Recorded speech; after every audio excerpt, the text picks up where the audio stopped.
Bueno, buenas tardes. Vamos a continuar con el desarrollo de la bolilla 6. Habíamos quedado en continuar con el punto 4. Esto es lugar de comisión del delito. Esta es la clase número 4, programada para el día 16 de septiembre del corriente año. Bien. En cuanto al lugar de comisión del delito y a los fines de resolver conflictos penales, resulta importante determinar cuál es el lugar de comisión del delito, puesto que tratándose de uno u otro, la ley aplicable será tan solo una. Es decir, esta circunstancia cobra mayor entidad si los distintos espacios de comisión se hallan sujetos a distinta soberanía nacional con sus propios regímenes jurídicos penales. Entonces, para hallar solución a esta controversia, se han presentado al menos 4 teorías. Una primera teoría es la teoría de la intención. ¿Qué dice esta teoría? Lo que dice es que tiene en cuenta la intención del culpable. Por ejemplo, quiere matar mediante veneno en Francia, pero el efecto letal se produce en otro país, pues entonces se va a aplicar la ley francesa.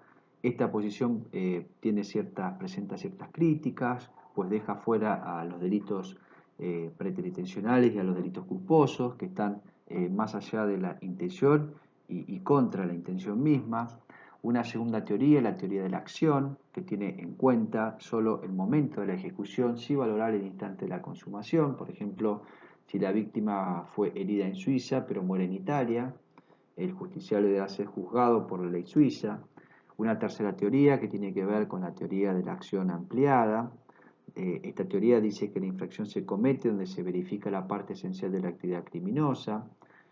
Y también tenemos una teoría del resultado, la cual señala que el delito se cometería allí donde el resultado se efectúa.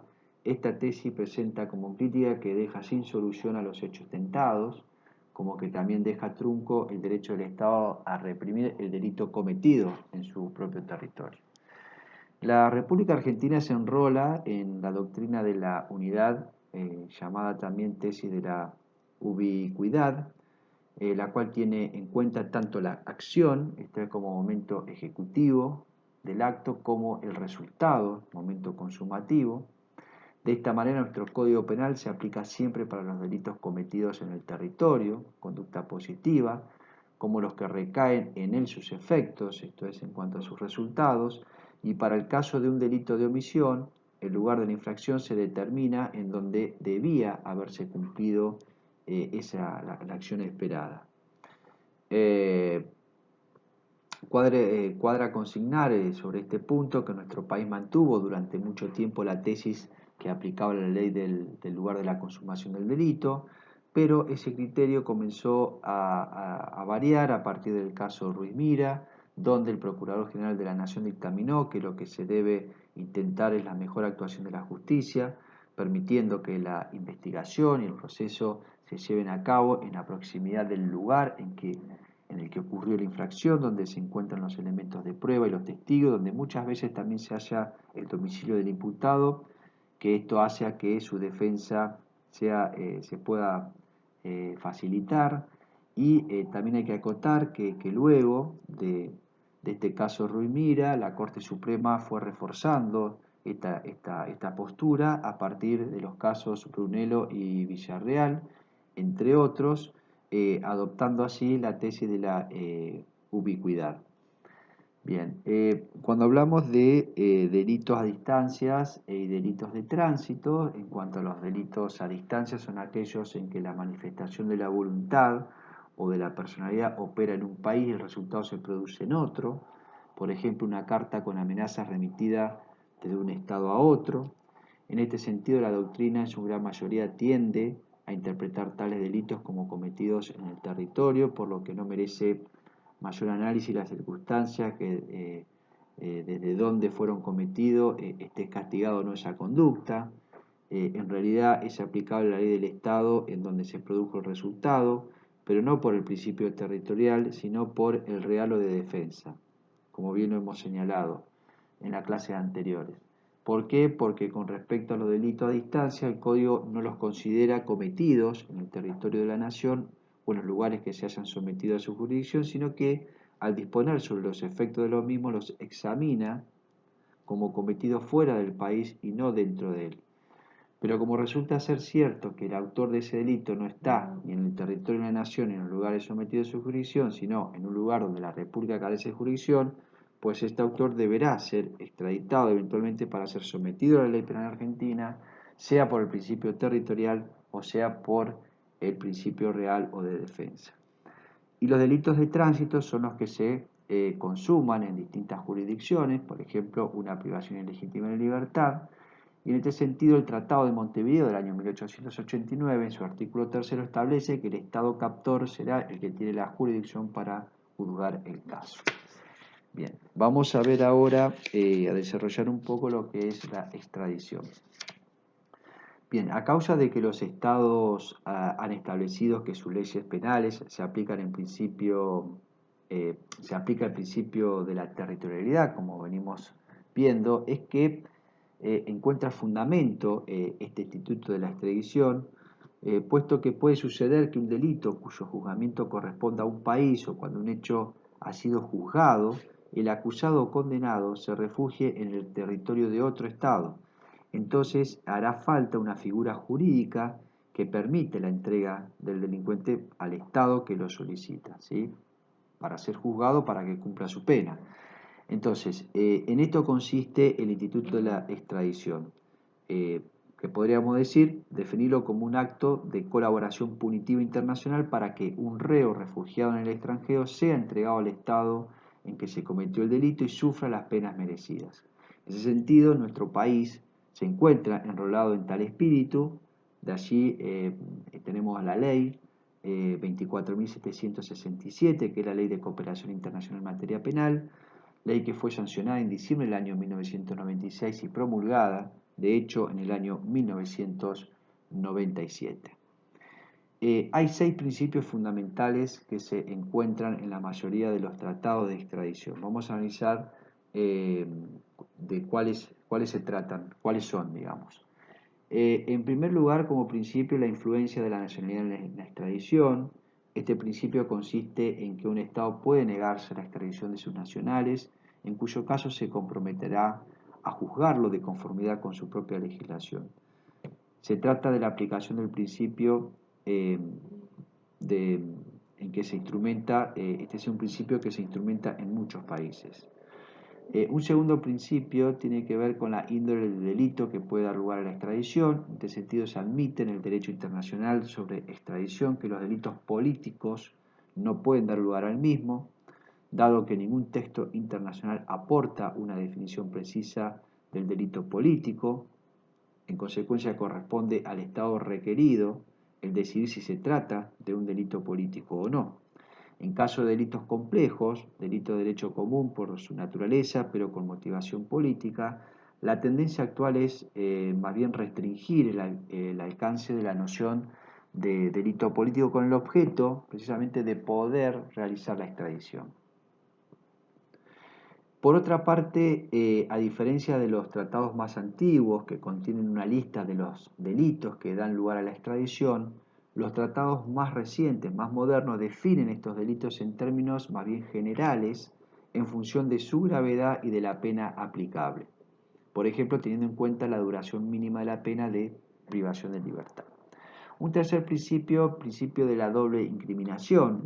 Este principio sostiene que el delito que motiva la extradición debe ser punible en el estado requirente y debería ser punible en el estado requerido si hubiera sido cometido en este último.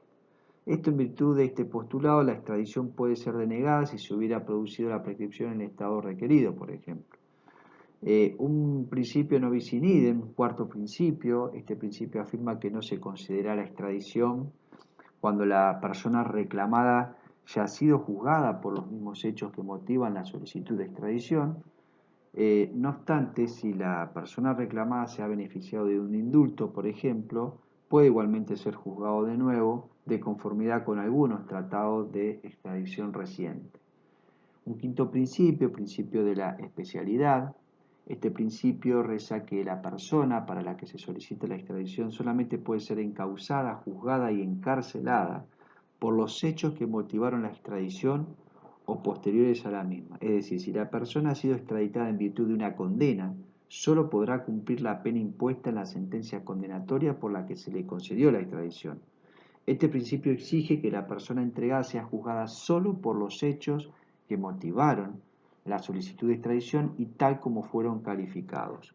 Esto significa que si el Estado requirente descubre posteriormente a la extradición hechos delictivos anteriores, pues deberá solicitar al Estado requerido el consentimiento para juzgar a la persona entregada por estos nuevos hechos que no fueron peticionados que sería una especie de una ampliación de una solicitud de ampliación en materia de extradición.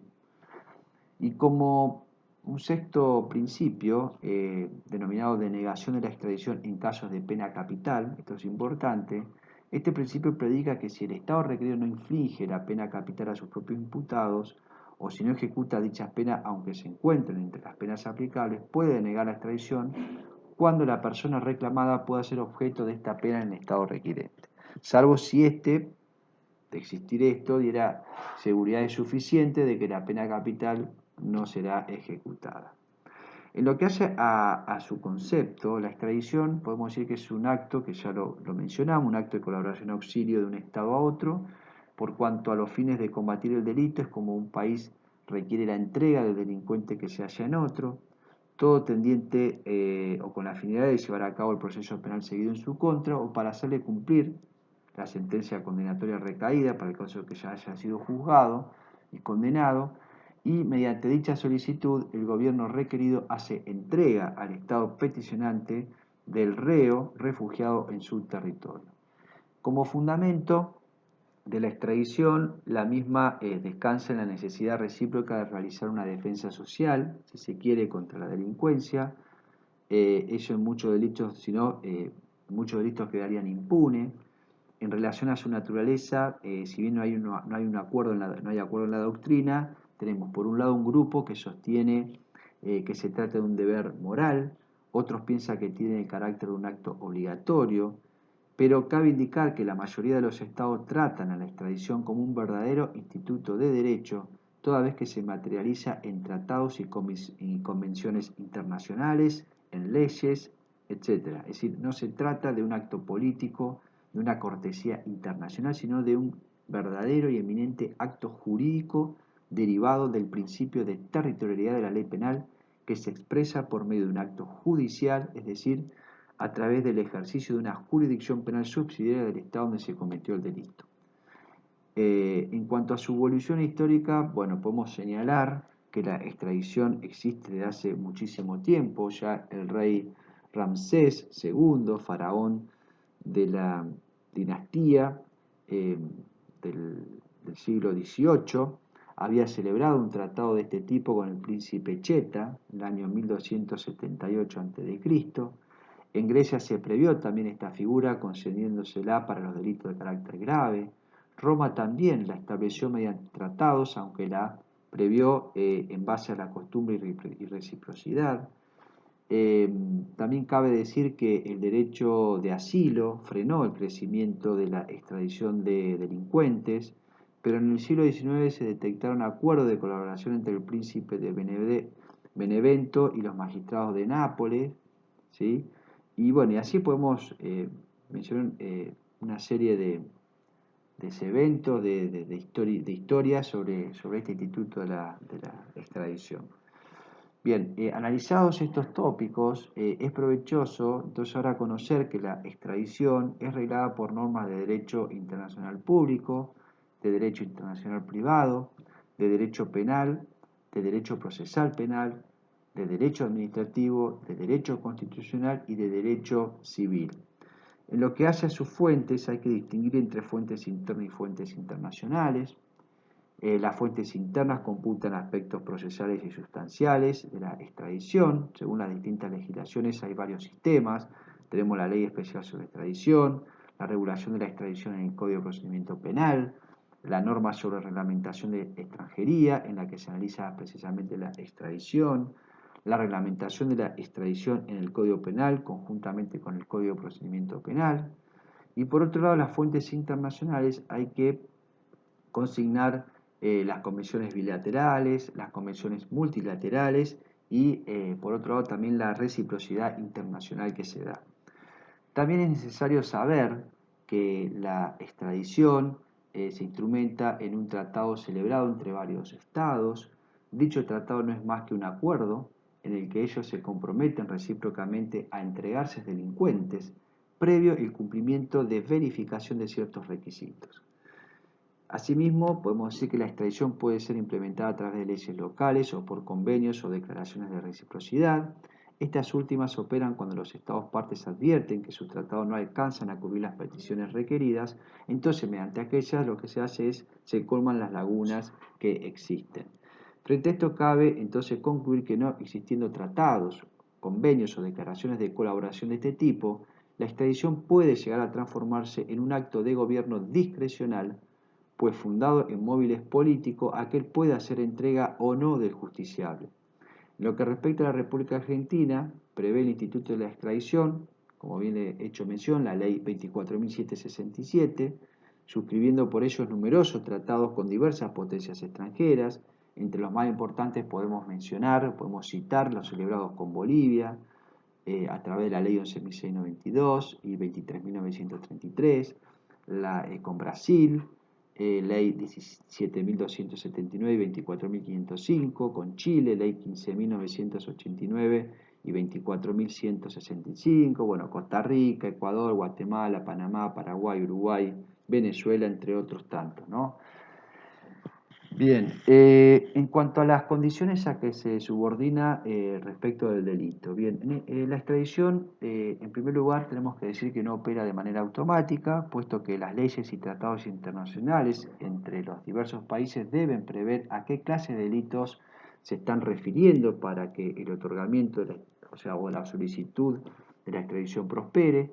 Por tal motivo, deben tratarse de infracciones comunes tanto para el país que la requiere como para el que la concede. Los ilícitos que integran la denominada criminalidad común son aquellos que a la par de violar la ley jurídica constituyen una violación a la ley moral. En la mayoría de los tratados se incluyen los atentados contra la vida, los atentados contra la integridad personal, contra el pudor, contra la propiedad, las falsedades y en general los delitos contra la libertad, sean estos consumados o tentados. Las contravenciones no forman parte de esta figura en razón de que no causa alarma social ni revelan un delincuente peligroso, si no existe extradición por contravenciones. Tampoco por los mismos motivos ingresan los delitos políticos, aunque también se invoca como fundamento que ellos afectan tan solo al régimen político contra el que se dirige y no lesionan, como el delito común, los derechos naturales del hombre y tampoco turban la seguridad universal. La República Argentina no otorga extradición por delitos políticos ni por delitos conexos a él. También el artículo 8 de la Ley 24.767, la Ley de Cooperación en materia internacional, en materia penal, dispone el rechazo en forma expresa también de otros.